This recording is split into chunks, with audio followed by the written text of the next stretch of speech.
물론 여긴 국민 라디오.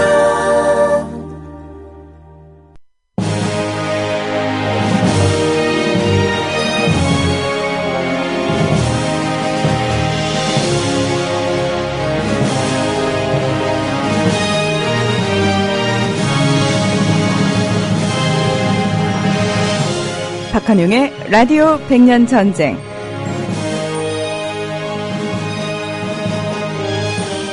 민족문제연구소 박한용 실장님과 함께하는 역사 시간입니다. 저희가 그 라디오 100년 전쟁 함께하면서 참 뜻깊은 그리고 가슴 아픈 기념일들 함께 많이 얘기를 했는데요.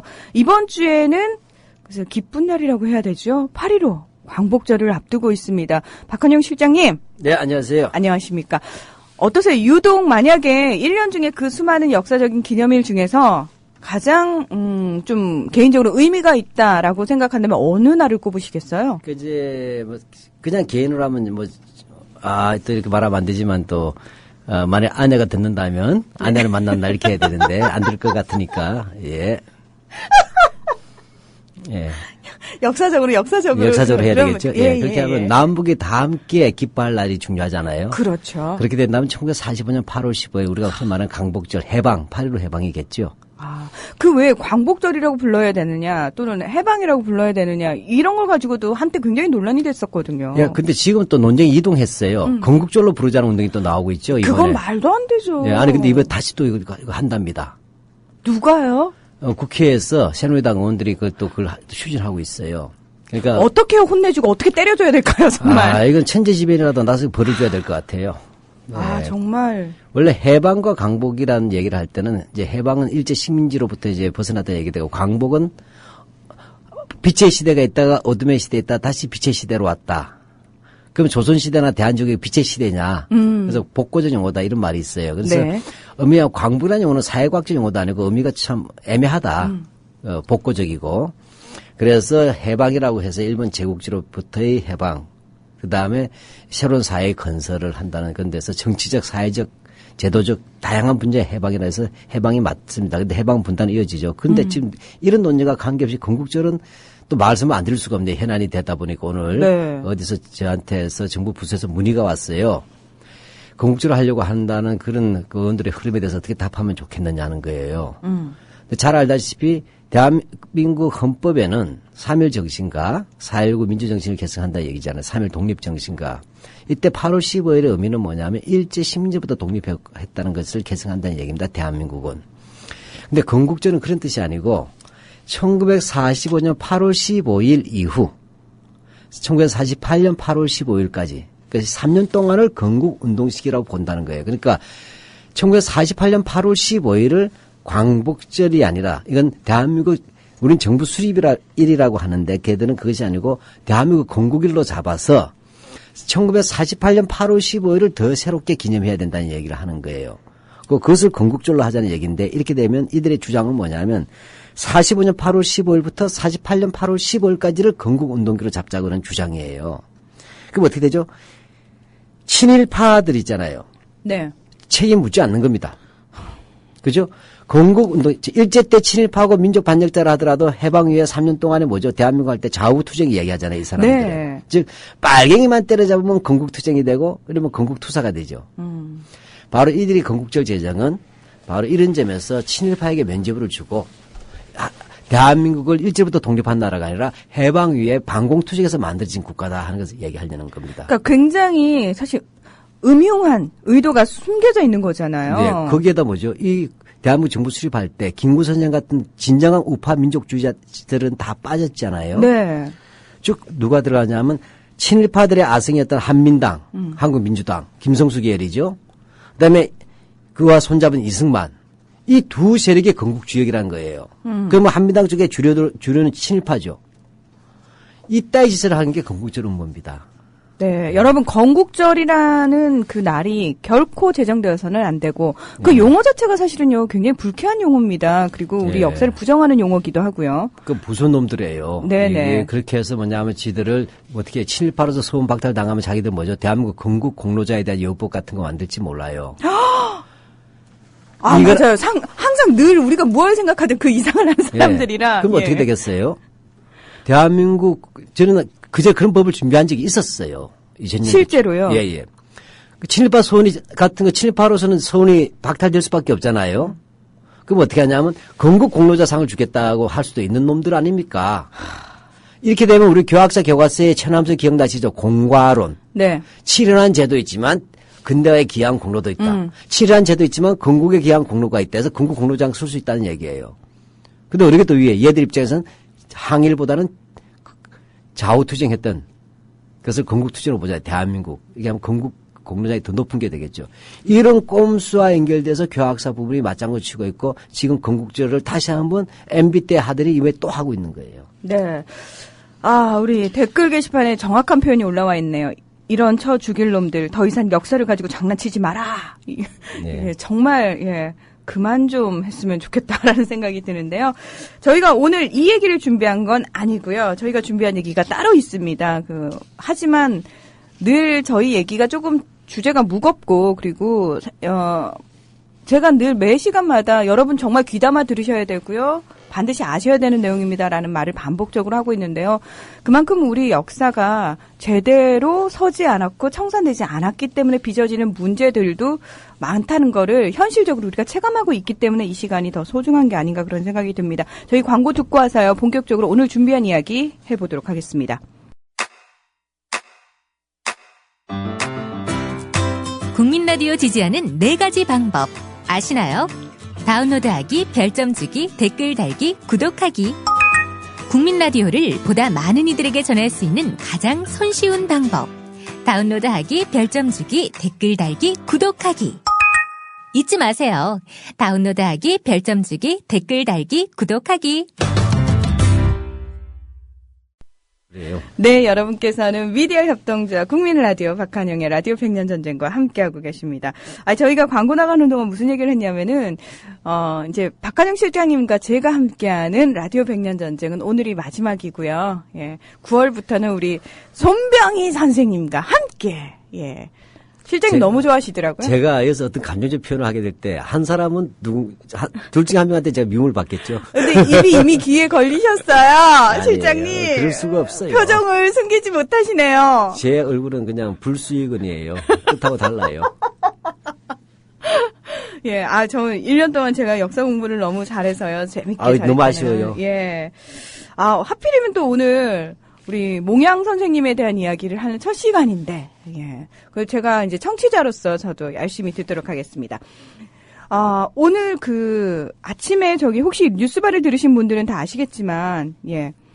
경향신문에 어제 이승만 관련 자료를 민족문제연구소가 공개를 하셨죠. 그것과 관련해서 인터뷰를 하신 걸로 알고 있습니다. 어떤 내용인지 일단 간단히 좀 정리를 해 주시죠.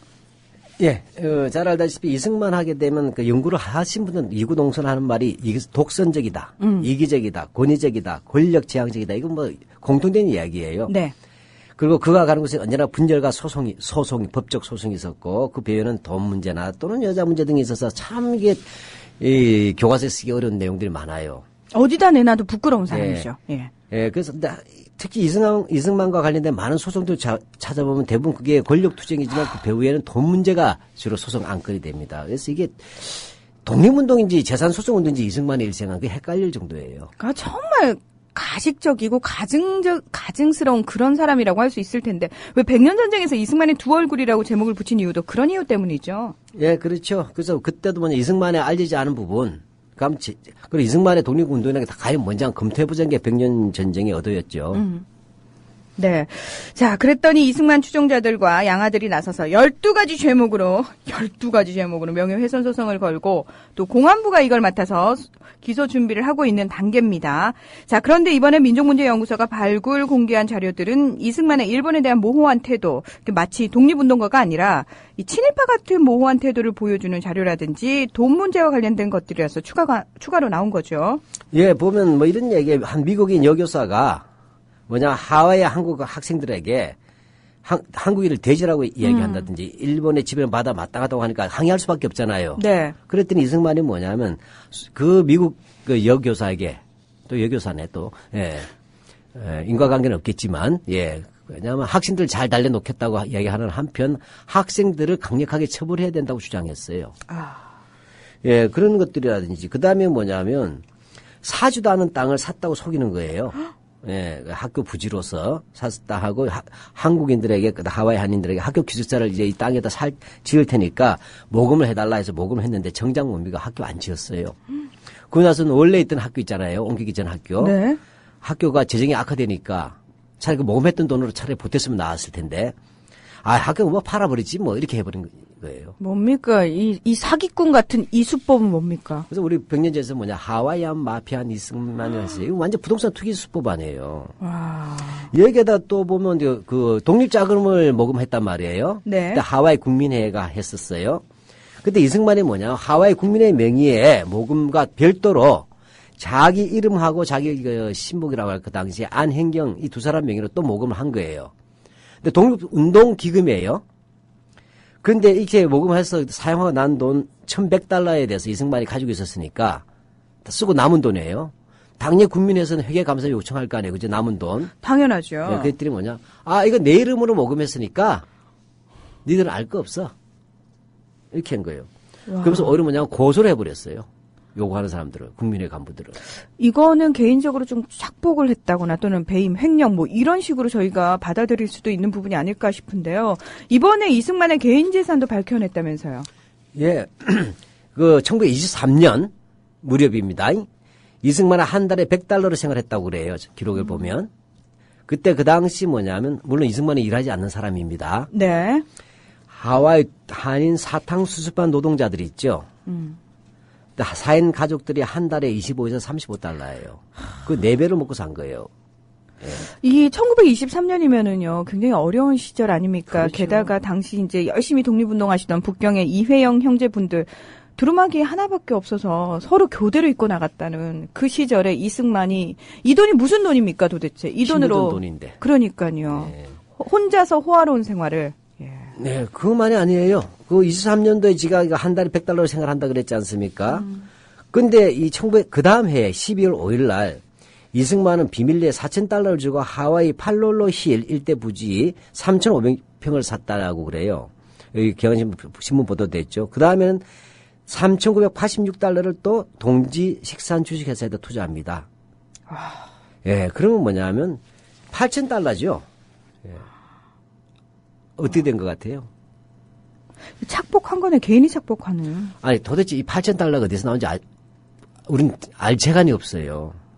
근데 중요한 건 일을 안 했다면서요. 본인이 열심히 노동을 해서 번 돈도 아닐 거니와 사실 혼자서 이 큰 돈을 모으기 위해서 얼마를 일을 해야 됩니까? 일을 해서 정당하게 벌었다라고 생각을 한다면. 그렇죠. 예. 예, 이거 8,000달러면요. 이건 매덕이 아니에요. 훨씬 엄청난 겁니다. 저 한마디로 해서 이승만이 온 지 10년 만에 8,000달러를 모은 거예요. 무일푼으로 왔어. 일하지도 않고. 독립운동을 하면 할수록 이승만은 돈이 불어난 거잖아요. 이게 교학사 교과서가 자랑하는 이승만의 실체예요. 그러니까 한마디로 얘기하면 이승만을 위한 독립운동이 아니냐. 합리적 의심할 수밖에 없죠. 예전에 저희가 그 교학사 역사 교과서 문제 얘기를 하면서 실장님이 이런 말씀하셨거든요. 진짜 그 제1동포 원로 학자님의 말씀 인용을 해서 이승만은 정말 조사하면 할수록 싫어지는 인물이라고 하는데 제가 이 프로그램 하면서 유일하게 한 가지 못 배운 게 있습니다. 이런 열받는 상황이 됐을 때 흥분하지 않는 것. 실장님은 흥분하지 않으시는데 저는 여전히 흥분을 하네요. 오늘 흥분하지 않는 분 또 있어요. 저는 1년 내내 흥분만 하다가 마무리를 하는 느낌이 드는데요. 진짜 댓글 게시판에 돌이라도 던지고 싶다라는 말을 써주셨는데 지금 이 방송을 듣고 계신 분들의 심정이 다 비슷하지 않을까 싶습니다. 그러니까 개인이 착복을 하더라도 사실은 시대적 상황을 좀 봐야 될 것 같아요. 그 당시면 이 돈이면 우리 독립운동가들에게 얼마나 엄청나게 큰 힘이 될 수 있는 그럼요. 돈입니까? 예. 진짜 싫다. 예. 근데 이번에 검찰은 또 가만히 있을지 민족문제연구소를 또 걸고 넘어지지 않을까 살짝 걱정이 되는데요. 검찰은 반드시 기소한답니다. 이승만에 대한 사자 명예 해줘야 돼서. 어느 나라 검찰입니까? 예, 물어보고 싶고요. 네, 메이드 다음에 X예요. 알 수 없어요. 그렇습니다. 예. 자, 오늘 얘기하는 인물은 저희가 이렇게 흥분이 표현을 하는데 약간 다른 의미로 흥분하게 만드는 분인 것 같아요. 생각만 해도 아깝고 아쉽고 속상하게 만드는, 온 국민을 속상하게 만드는. 그래서 좀 더 우리 곁에 오래 계셨어야 되는데 너무 아쉽게 보내드린 분이 아닌가라는 두고두고 그런 아쉬움이 남는 여운형 선생님, 늘 그리운 그 선생님에 대한 이야기 저희가 준비를 했잖아요. 네. 오늘은 간만에 좀 긍정적 인간형을 우리 처음으로 다루는 것 같습니다. 그 처음은 아니군요. 예, 저희 정말 오랜만에. 근데 긍정적 인물을 다루더라도 전부 다 아쉽게 죽은 인물들이에요. 전에 죽산 조공암도 그렇고, 몽양 요원형도 그렇고. 뭔가 이상하다니까요. 우리가 좋아하는 인물들은 다 이상하게 의혹을 가지고 의문사를 하는 것 같습니다. 예, 꼭 살해당하거나 이게 대한민국의 그렇죠. 뭐냐면 그 진실이에요. 예, 그 몽양 요원형 스님이 돌아가신 다음에 김달수라는 유명한 학자가 있어요. 원로학자. 이분이 우리 조선에게 이 이상의 손실이 있을 수 있을까라고 얘기했고, 그다음에 아까 이승만은 알면 알수록 싫어진다고 했던 강덕상이라는 분께서는 반대로 요원형에 대해서 조사를 해보니까 기라성 같은 독립운동가 군상 중에서 가장 빛나는 1등성이라고 얘기했어요. 오늘은 바로 그분의 고난과 분투에 찬 항일 독립 통일운동의 삶에 대해서 한번 세 차례 정도 이야기하려고 해요. 우리 박한영 실장님은 참 그 스마트한 분이신 게 이렇게 또 중요한 인물을 다룰 때 혼자 나오시지 않습니다. 전문가 한 분을 꼭 모시고 나옵니다. 스마트한 게 아니라 제가 아는 게 없어서 그래요. 예, 묻어가기 오늘 저희 제대로 한번 해보겠습니다. 어떤 선생님 모시고 나오셨어요? 예, 몽양 요원형 생가점 기념관. 점 학예사인 기념관. 장원석 선생님을 모셨습니다. 안녕하세요, 장원석 선생님. 예, 안녕하세요. 장원석입니다. 네. 예. 몽양 여운형 생가점 기념관. 이거 뭐예요, 실장님? 그 박정희 기념점 도서관 착각하시면 안 됩니다. 그건 야합한 거고. 예. 저 죄송합니다. 배꼽사과 먼저 드릴게요. 왜냐하면은 이 몽양 선생님 기념관 생가에 대한 얘기를 그 전에 제가 별로 관심을 못 가졌습니다. 예. 아마 이 방송을 듣는 분들도 있었나라고 생각하시는 분들 꽤 계실 텐데요. 좀 설명을 해주시죠. 예, 먼저 그 장안의 최고 인기 프로그램인 라디오 100년 전쟁에 그 몽양 여운형 선생과 여운형 생가 기념관을 알릴 수 있는 그런 자리를 마련해 주신 그 문희정 아나운서님과 박한용 선생님께 깊이 감사드립니다. 출연자 중에 이런 말하기 처음입니다. 경악스럽고도 약간은 가증스러워요. 가증스러워요. 저는 왠지 근데 이렇게 문희정 아나운서 좋아하세요? 우리 프로그램 격이 높아진 것 같아서요. 예. 네. 이건 무슨 시상식장에서나 듣는 얘기잖아요. 예. 예, 제가 이 방송 출연이 처음이라서 이렇게 미숙한 그 일을 하더라도 양해 부탁드리겠습니다. 근데 일단 저희가 보이는 라디오였어야 됐어요. 장원석 선생님이 워낙 훈남이신데다가 훤칠하십니다. 예. 저하고 대조적이죠? 네. 이 방송을 듣는 저를 아는 사람들은 지금 다 크게 웃고 있지 않을까 생각이 듭니다. 예, 한번 웃으시라고 그 말씀 드린 것 같고요. 자, 우리 그 몽양 여운형 선생님 생가 기념관에 대한 설명을 저희 좀 해주시고 많은 분들이 사실은 좀 관심을 가질 수 있게 제대로 오늘 해주셔야 돼요. 예. 네. 예, 몽양 여운형 생가 기념관은 2011년에 개관을 했습니다. 얼마 안 됐네요. 예, 그렇습니다. 그래서 아직 현재 이 여운형 생가 기념관에 대해서 알고 계시는 분들이 많지 않아서 관람객이 아직 그렇게 많지는 않습니다. 어디에 위치해 있나요? 예. 먼저 사전에 네. 이 기념관이 건립된 거에 대해서 먼저 말씀드리겠습니다. 이 기념관이 건립되게 된 계기는 몽양 여운형 선생이 고 노무현 대통령이 퇴임을 며칠 앞둔 2008년도 2월 11일에 당시 그 정부로부터 건국훈장 대한민국장을 추서받았습니다. 그리고 동시에 생가 복원과 함께 그 기념관 건립 예산이 책정되었습니다. 네. 근데 실제 이 건립된 거는 그 정부가 바뀐 다음이에요. 그래서 2011년 11월 27일에 생가가 복원되고 기념관이 건립되었는데 이런 얘기를 여기서 해도 되는지 모르겠는데 그런 걸 해야 되죠. 그런 걸 해야 됩니까? 네. 예. 원래 이 2008년도에 예산이 책정될 때는 제법 충분한 예산이 책정이 됐었는데 그 다음에 실제 이 예산이 건립될 때는 절반 정도로 아꼈다고 이명박 정권 때죠, 그러니까. 왜요? 그거는 저는 잘 모르겠네요. 왜 깎았을까요? 참고로 저는 사실 그 통과된 내막을 잘 몰랐는데 이 2008년부터 2011년 사이에 느닷없이 요원형에 대한 빨갱이라는 비판이 무척 많이 나옵니다. 예, 그런 분위기하고 연관해서 보시면 청취자분들은 미리워 헤아릴 수 있을 것이다. 저는 몽양 선생님이 2008년에 건국훈장 대한민국장을 추서받았다라는 게 좀 충격적인 게 뭐냐면 더 일찍 이런 분에 대해서 예우를 해드렸어야 되는 게 아닌가. 늦어도 너무 늦은 거 아닌가라는 생각이 들거든요. 그러니까 48년 정부 수립 이후에 60년 만에. 예, 그렇습니다. 예, 참. 그리고 이제 현재 이 여운형 생가기념관은 그 양평군으로부터 사단법인 몽양 여운형 선생 기념사업회가 위탁 운영을 받아서 운영하고 있습니다. 네. 그러면 양평에 있는 거예요? 예, 그렇습니다.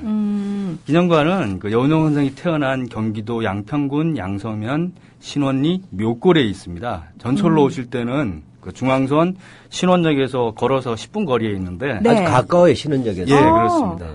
신원역은 자전거 도로 있어요. 예, 자전거 도로도 있고 그 요즘에 그 유행인 그 둘레길도 네. 조성되어 있습니다.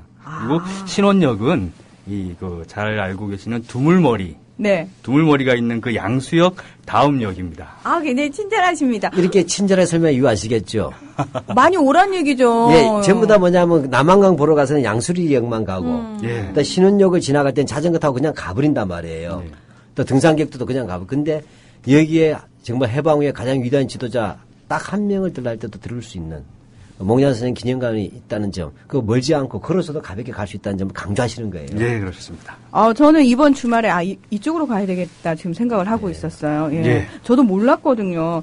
자, 이번에 또 뜻깊게도 8.15 해방을 맞아서 전시회를 여신다고요. 예, 그렇습니다. 어떤 전시회인가요? 예, 이번 전시는 제 69주년 광복절 기념 특별전으로 그 제목은 8.15 그 감격과 환희의 기억 뒤편이란 제목입니다. 경기도 공사립 박물관 지원 사업의 일환으로 8월 15일부터 12월 15일까지 4달 동안 양평에 있는 몽양 여운형 생가기념관의 정관제에서 진행됩니다. 네. 한마디로만 8월 10일부터 올해 연말까지네요. 예, 그렇습니다. 8.15 그 감격과 환희의 기억 뒤편. 저는 사실 이 제목만 들어도 약간 울컥하는 느낌이 있는데 우리 아이들과 함께 반드시 좀 가셔야 되는 전시회가 아닐까 싶거든요. 예. 네, 어떤 의미에서 이런 전시회를 여시게 됐는지. 예, 8.15에 대한 그 일반인들의 기억과 실제 8.15 전후에 전개된 역사를 한번 되짚어보자는 것입니다. 크게 세 부로 이루어져 있는데 일부는 일제말 전시 총동원 체제하에 우리 민족의 고난을 되돌아보는 것입니다. 그래서 일본의 침략 전쟁이 중일 전쟁을 거쳐서 태평양 현재로 확대되는 과정, 그 과정에서 우리 조선이 일본의 병참 기지로 전락하면서 조선인들의 독립운동이라든지 그런 것을 억제하기 위해서 한국 신민화 정책을 펼치는 것, 그 다음에 전시 체제 하에서 우리 민중들의 수탈과 강제 동원 상황에 대해서 살펴보는 것이 1부고요. 네. 2부는 해방 전야의 국내외 독립운동을 살펴볼 것입니다.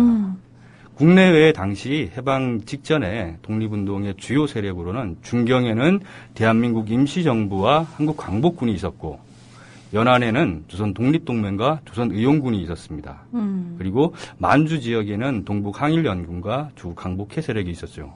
그리고 국내에는 여러 많은 학생과 사회주의자들의 비밀 조직과 함께 가장 대표적인 조직으로는 여운형 선생이 만든 조선 건국 동맹이 있었습니다. 그래서 네. 이렇게 한 것이 이제 2부로 해방 전야에 해방 직전에 독립운동 세력들, 민족해방운동 진영은 어디에서 어떤 활동을 하고 있었는지 보자는 것입니다.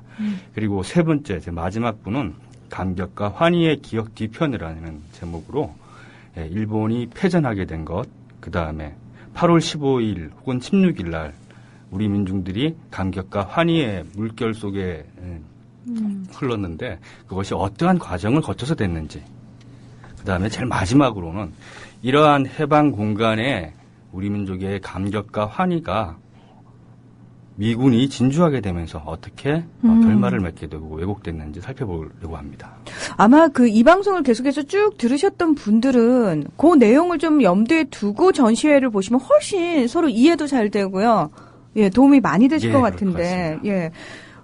저희가 왜 8.15 광복절 하면은 우리 민족이 독립한 날, 우리나라가 독립한 날, 마냥 좋기만 한 날 이렇게 기억을 하지 않습니까? 그래서 왜 거리에 나와서 대한독립 만세를 외치고 이렇게 기억되는 8.15가 사실은 지금 제목에서 살짝 유추를 해볼 수 있다면 기억 뒤편이라는 표현을 붙이셨거든요. 예. 뭔가 다른 우리에게 잘 알려지지 않은 역사적 이야기가 있지 않을까라는 생각이 드는데 그 부분을 지금 저희에게 알려주시려는 건가요? 예, 그렇습니다. 저기 문희정 아나운서님도 아마 8.15 이렇게 하면은 기억하는 것이 모든 사람들이 거리에 뛰어나와서 네. 태극기를 손에 들고 환호하는 네. 만세를 외치는 그런 장면을 기억하실 텐데 그렇죠. 그런 사진들을 보셨죠? 네, 사진 보고 그 당시 그 일왕의 어떤 항복이 예. 담은 그 목소리도 예, 기억하고요. 방송이 흘러나오는 장면. 그렇죠. 일본인들이 들으면서 애도하는, 슬퍼하는 네. 그런 장면을 이제 기억할 겁니다. 그런데 실제 이 사진들은 8월 15일 사진이 아닙니다. 아, 저희가 본 사진들이요? 예, 그렇습니다. 거의 대부분은 8월 15일 사진이 아니라 그 이후 사진들입니다. 그래서 8월 15일 당일에는 증언을 조사해 보면은 서울 거리에 만세를 부르는 군중들이 거의 없었다고 합니다. 아, 몰랐나요? 다 내용을? 그러니까 일본의 예. 패전 사실을 몰랐다라고 볼 수 있을까요? 아니면 알았더라도 긴가민가 했을까요? 뭐 두 가지가 다가 아닐까 생각이 됩니다. 8월 15일 그날 아침에는 시내 각처에 금일정오 중대방송 1억 국민 필청이라는 벽보들이 붙었습니다. 네네. 그리고 12시가 되면은 라디오를 통해서 일본 천황의 목소리가 흘러나왔습니다. 조선 사람들뿐만 아니라 일본 사람들도 이 천황의 목소리를 처음 들었습니다. 근데 하지만 이 방송을 들은 조선인들은 이게 해방된 사실을 알아차리기 힘들었습니다. 그 이유는 무엇보다도 천황이 발표한 그런 이른바 대동아 전쟁 종결의 조서라는 이 녹음이 이 방송이 사실은 사전에 녹음되었던 것이고 잡음이 굉장히 많았습니다.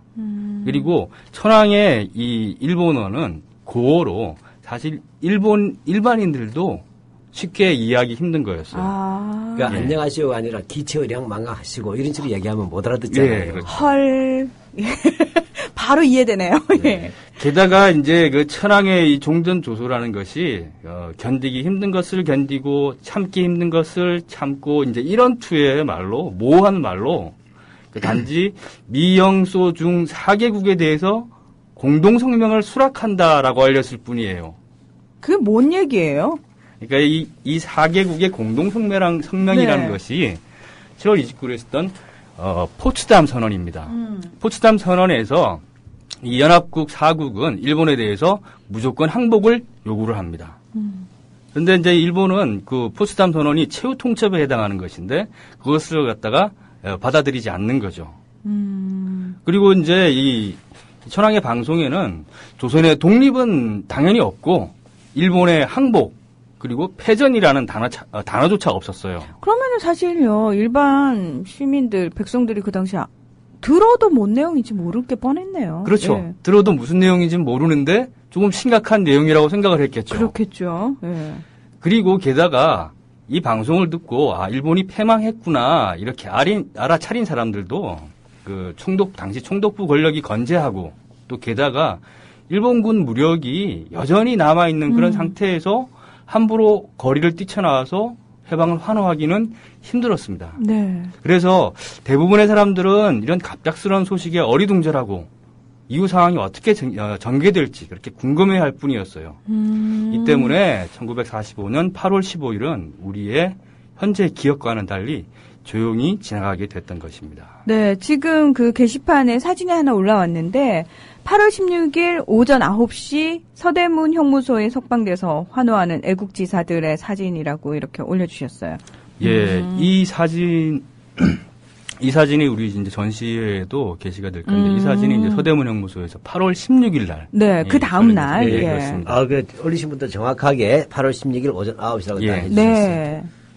그러니까 그러니까 8월 15일에 석방되지 않으니까. 예, 여운형 선생이 8월 15일 날 나중에도 나오겠지만 8월 15일 날 정무총감 엔도를 만나가지고 이 정치범들, 독립사들을 석방할 것을 요구를 해서 이제 승낙을 받게 되는 것입니다. 그런데 당일에는 석방되지 못하고 네네. 그 다음 날 석방된 것이고 여운형 선생은 이러한 그 민족 해방 투사들의 석방을 위해서 8월 15일에는 굉장히 분주하게 보냈습니다. 그 외에도 여러 가지 많은 일로 참 분주하게 여운형 선생이 8월 15일을 보내게 됐습니다. 네, 그 여운형 선생이 사실은 국내에 있는 독립운동가들 중에서 그래도 이렇게 다른 나라에서 뭐 미군이라든지 일제 측에서도 봤을 때 가장 그러니까 지도자급이라고 그 당시에 인식이 되고 있던 상황이었던 거죠.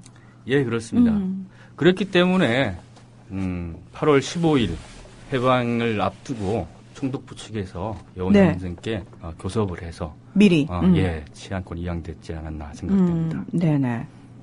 그 실제 그 당시 여운형 선생이 어떤 그 상황이었는지 조금 자세하게 설명을 좀 해주시겠어요? 예. 여운형 선생은 사실 이 일본이 패전할 것이라는 것을 오래 전부터 예측을 하고 있었고, 일본이 연합국 측에 항복 의사를 밝힌 게 8월 10일인데, 8월 10. 예, 8월 10일 날. 그러니까 나가사키 원폭이 터진 다음에, 네. 예, 다음에 어전 회의를 개최해가지고 항복 의사를 밝힙니다. 근데 이 항복 의사를 밝히게 되는 게 실제로 일본도 항복을 하려고 해요. 근데 하지 않았던 이유가 뭐냐면은 아까 말씀드린 연합국 측의 항복 그 조건이 뭐냐면 무조건 항복인 거예요. 무조건 항복. 예, 예. 무조건 항복인데, 요즘 닥치고 항복. 예, 그러니까 무조건 항복인데 일본은 조건부 항복을 생각했던 겁니다. 그 와중에 머리를 또 굴렸군요. 예. 그 조건이 여러 가지가 있어요. 그 중에 이제 대만과 조선을 유지하는 것. 이전? 예. 예. 그리고 또 하나 가장 중요한 것은 예. 이 천황제를 보존 유지하자는 것인데 그 천황제 보존 유지를 놓고 일본 측과 그다음에 연합국 측이 서로 이제 어떻게 보면은 실랑이를 하고 있었던 게 아닌가 이런 생각이 듭니다. 그런데 이제 8월 10일 날 다른 조건은 제외하고 천황제만을 유지한 상태가 된다면은 항복을 하겠다고 연합국 측에 통보를 했는데 여운형 선생은 이런 사실을 8월 15일 천황의 항복 방송이 나오기 전에 압니다. 그 이유는 여운형 선생이 일제 말에 단파 방송 라디오를 통해서 태평양 전쟁이라든지 세계 정세가 돌아가는 것에 대해서 정확하게 판단을 할 수 있었습니다. 그 이유는 그 손치웅이라는 중학생이 있었어요. 네. 예, 경기 중학을 다닌 중학생인데 이 사람이 학교를 다니면서 일본 발명 대회에 나가서 천황상을 받았어요. 천황상이면 최고상 예, 아닙니까? 그렇죠. 예. 그러니까 엄청나게 손재주도 좋고 그래가지고 스스로 단파 방송 라디오를 제작을 한 겁니다. 중학생이요. 예. 그런데 이 손치웅이 나중에 보니까 여운형 선생의 조카와 경기중학 동기였던 겁니다. 그래서 손치웅 학생이 자기 친구인 여운형 선생의 조카와 친하게 지냈으니까 여운형 선생 집에 우연하게 들렀다가 그 얘기를 했던 겁니다. 그래서 여운형 선생이 손치웅 학생에게 정기적으로 그 방송을 듣고 자신에게 알려달라. 그리고 중요한 그런 시기가 되면은 여운형 선생이 직접 찾아가서 네. 이렇게 방송을 직접 듣기도 했다는 겁니다. 근데 좀 재밌는 일화가 이 손치훈 학생이 이제 여운형 선생을 집을 드나거리니까 일본 경찰이 이제 의심을 했겠죠. 네. 그래서 경찰서에 잡혀 들어갔어요. 근데 풀려나게 된 게 아까 말씀드린 그 발명대회에서 천황상을 받아서. 예, 경기중학 교장이 와가지고 이 학생은 천황상을 받은 학생이다. 그 때문에 풀려나서 그래서 그 이후에도 여운형 선생께 이 단파방송 라디오 미국의 소리라든지 이런 것을 통해서 전황과 세계 정세에 대해서 전달을 할 수 있었던 것입니다. 굉장히 그 재미있는 이야기네요. 그리고 신기하기도 하고 어떻게 근데 그렇게. 교학사 교과서에는 이런 얘기 전혀 없고 김성수가 들었다가 나오잖아요. 그러니까 이승만이 방송한 것을. 예, 지금도 단파방송 라디오 사건 이렇게 하면은 경성방송국에 있던 단파방송 라디오를 통해서 이제 그 우익 진영에 그 사람들이 알고 있었던 건데 여운형 선생도 이 손충 학생 때문에 세계 정세를 정확하게 꿰뚫고 있었던 거죠. 그런데 혼자 김성수와 이승만만 세계 정세 꿰뚫고 있었다 이런 황당한 얘기가. 맞아요. 네. 그랬었죠. 근데 아니다. 예, 그렇습니다. 더 재미있는 것은 이제 네. 말씀드린 그 손충이라는 분은 지금 현재 호주에 거주하고 계십니다. 살아 계시는군요. 예. 예. 오늘 시간이 될지 모르겠는데 조금 더 얘기를 해도 괜찮겠습니까? 네네네. 예. 너무 재밌어요. 구체적인 게 좋죠. 예, 사실 예. 왜냐하면 저희가 어디서도 못 듣는 얘기잖아요. 네, 예. 이 손치웅이라는 사람은 그 이만규 선생이 쓴 여운형 선생 투쟁사에는 손웅이라고 나옵니다. 손웅. 예. 네. 손충을 보호해주기 위해서 아. 이렇게 뺀 거죠. 치자를. 네. 손치웅인데 이 학생은 나중에 평양 공전을 들어가요. 그리고 해방이 되었을 때 다시 여운형 선생이 불러가지고 네. 해방 직후에 이북으로 파견이 됩니다. 음. 조만식 선생을 만나러 갑니다. 근데 이 손충 선생은 지금부터 선생이라고 그래야 되겠네요. 네네. 손충 선생님은 아버님이 사진관을 하셨어요. 그래서 사진 촬영에도 굉장히 재주가 있었던 겁니다.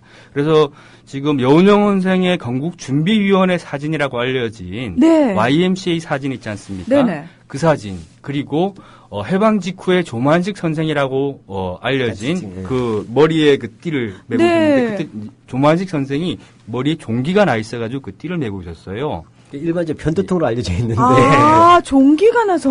예. 그런데 야.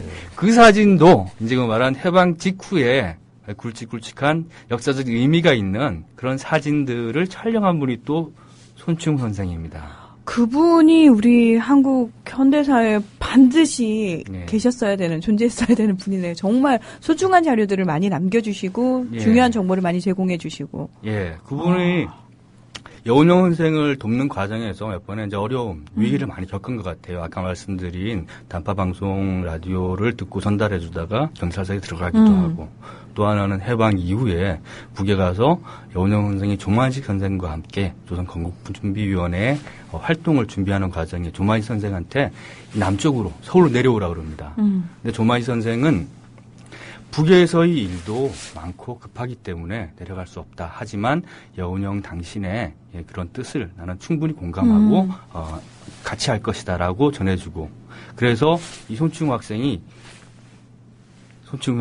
네. 조만식 선생의 사진이라든지 이런 걸 찍어가지고 양말 안쪽에다가 필름을 넣어서 내려옵니다. 그런데 당시 국경에서 소련군에게 잡힙니다. 그 38선에서 잡히시는 거죠. 예. 38선에서.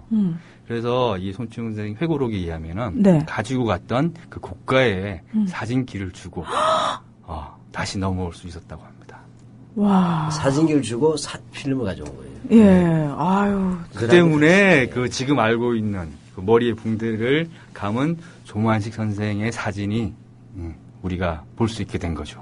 굉장히 그 절체절명의 위기를 슬기롭게 잘 극복을 하시면서 저희에게 소중한 자산을 남겨주셨는데요.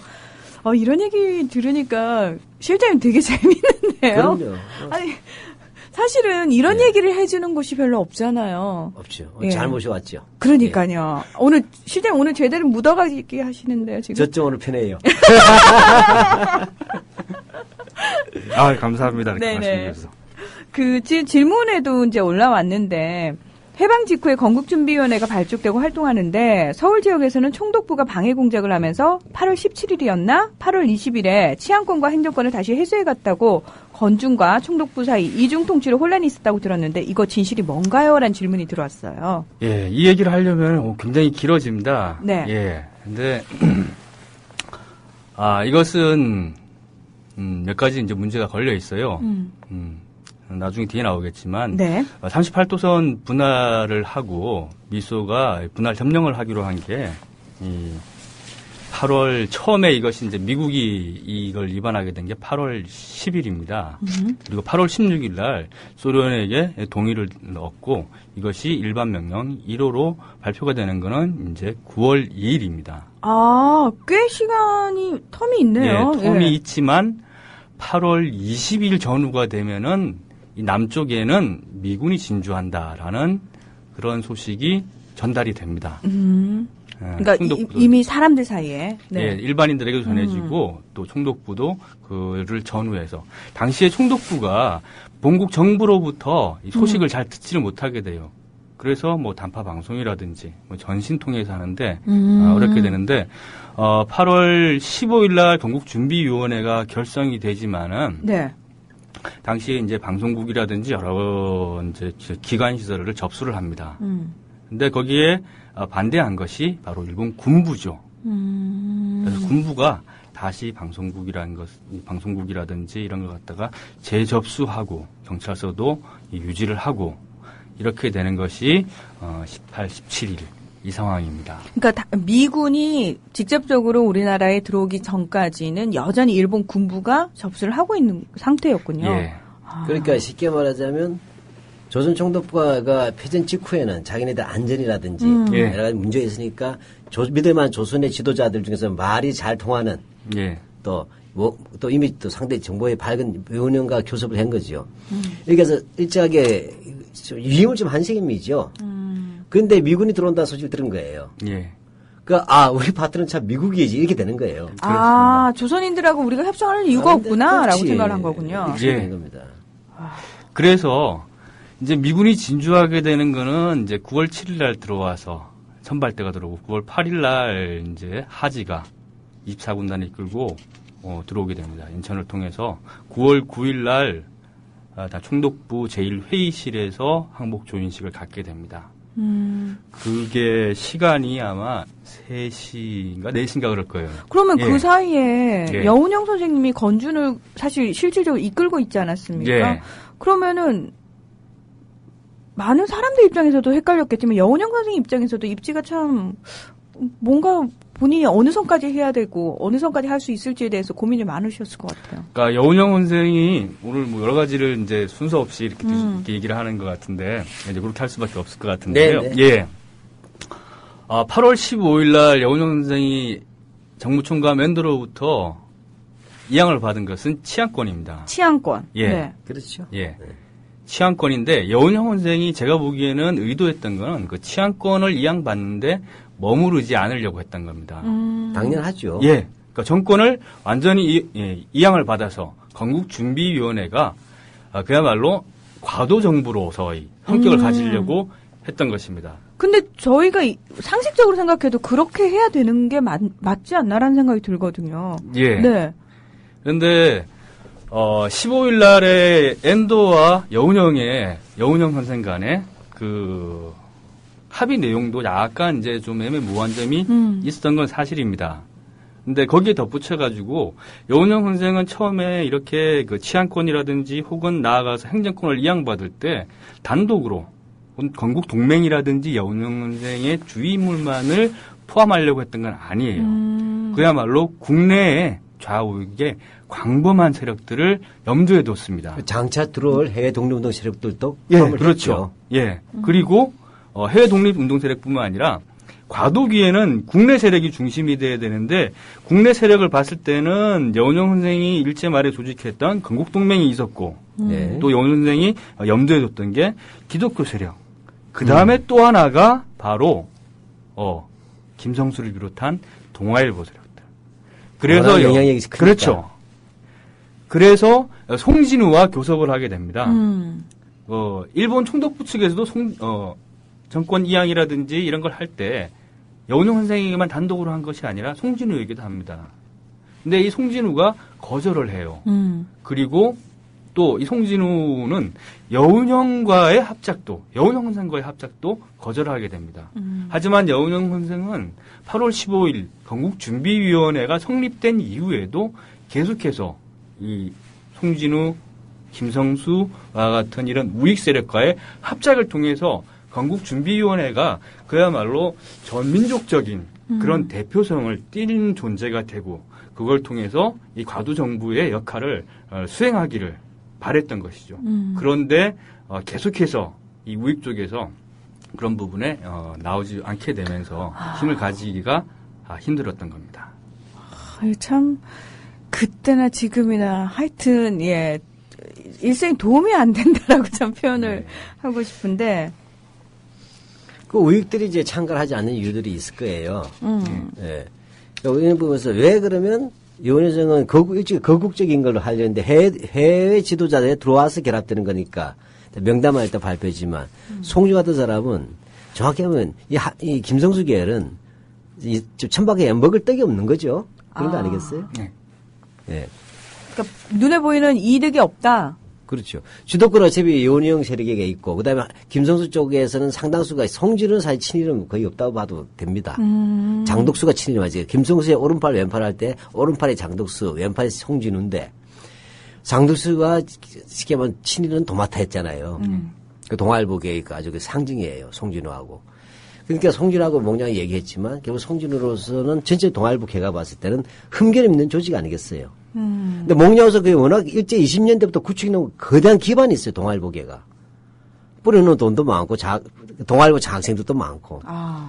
또 그 다음에 이미지 메이킹도 많이 한 사람이고, 이런 부분에서 이제 제안했지만 송진우는 냉정하게 그대고, 그렇게 하면서 임시정부 봉대론이라는 걸 나가죠. 예, 그거는 이제 좀 조금 예. 뒤긴 하지만, 네.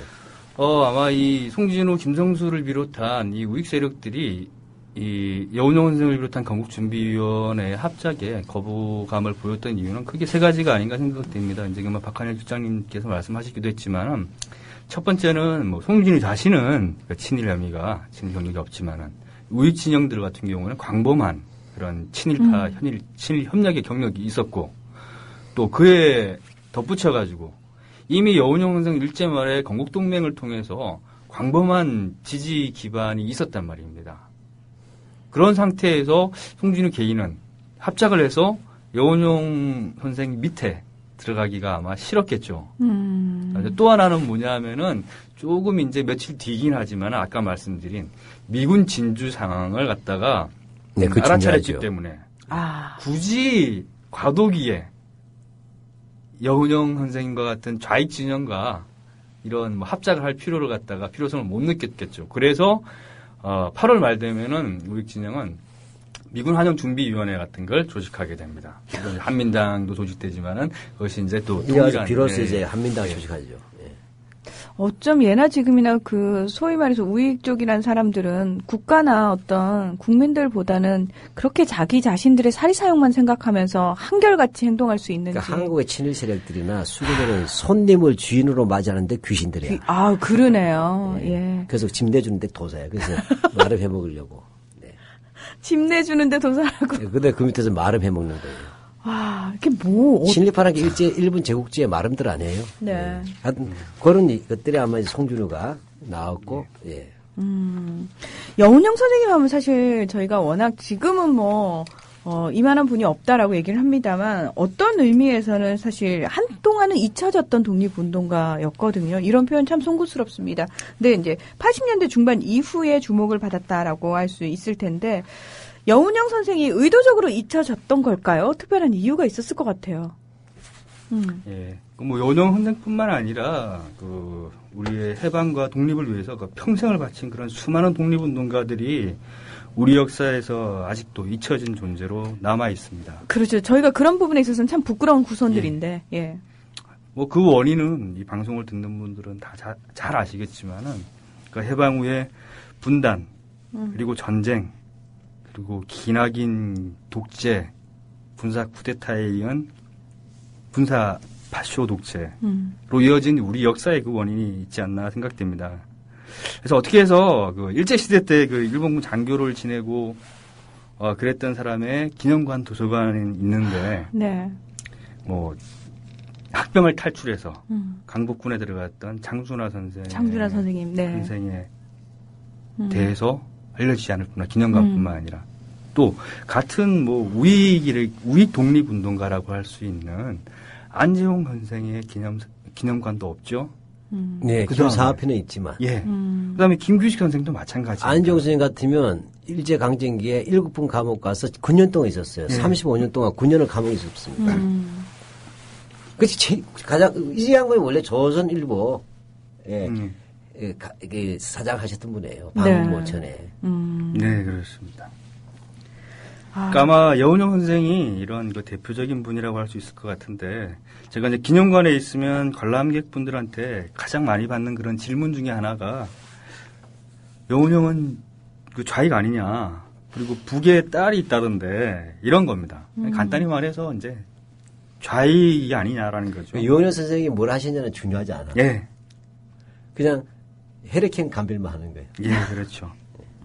근데 기념관을 둘러보시면 아시겠지만, 그리고 여운영 선생에 대해서 아시는 분들은 다 아시는 사실이지만은, 국제보상을 비롯한 애국 계몽운동에서 시작을 해서 3.1운동 그리고 일제시대 각종 독립운동과 해방 이후에 건국준비위원회 그리고 통일정부 수립운동으로 서거하실 때까지 우리 근현대사의 주요한 정치적 사건, 운동 그리고 그 외 교육, 언론, 체육 분야에까지 여운형 선생이 발자취가 남아있지 않은 데가 없습니다. 외교사에서 그렇습니다. 네, 외교사 전혀 빠져있지만 목량의 외교는 이승만 외교를 능가합니다. 예, 저희 기념관에서 작년에 심포지움을 했던 게 바로 이제 그 주제입니다. 여운형 선생의 외교 활동이었어요. 외교의 기준은 이승만이 아니고 목량 여운형 선생이에요. 예, 뭐 굳이 비교를 하자면은 이승만에 대해서 뭐라고 그러죠? 내치에는 등신이고 외교에는 귀신. 외교에는 귀신이라고 그러지 않습니까? 네. 근데 이제 이승만 전 대통령 같은 경우는 미국 일방에 대한 그런 외교였지만은 여운형 선생의 외교 활동은 전방위적이었습니다. 그야말로 그래요. 국경과 민족을 뛰어넘는. 아마 그것도 우리가 다음에 한번 좀 이제 계속 예. 다룰 건데 예. 제가 한번 끼어들자면 이승만 외교는 캥거루 외교예요. 캥거루. 제가 만든 말인데 미국 캥거루가 미국이에요. 아. 그 벼슬에서 발기질하면서 떼쓰면서 하는 캥거루 새끼 외교. 부끄러워! 그걸 거기다 외교라는 자를 뗄 수도 없고 엄마가. 외교 맞습니까? 그러니까 실장님. 떼쓰기 외교죠. 예. 예. 예. 오늘 이 주제는 아니지만은 간단하게 여운형 선생이 어떻게 얼만큼 광범위한 외교 활동을 벌였고 한 거에 대해서 말씀을 드리면 여운형 선생이 만났던 당시에 국제적인 정치가 혁명가들을 조금 이제 네. 열거를 네. 해보면은 네. 첫 번째 이제 제일 먼저 미국의 당시 1차 대전 이후에 민족 자결주의를 제창했던 윌슨의 윌슨, 특사 찰스 클레인을 만나서 3.1 운동을 준비하게 됩니다.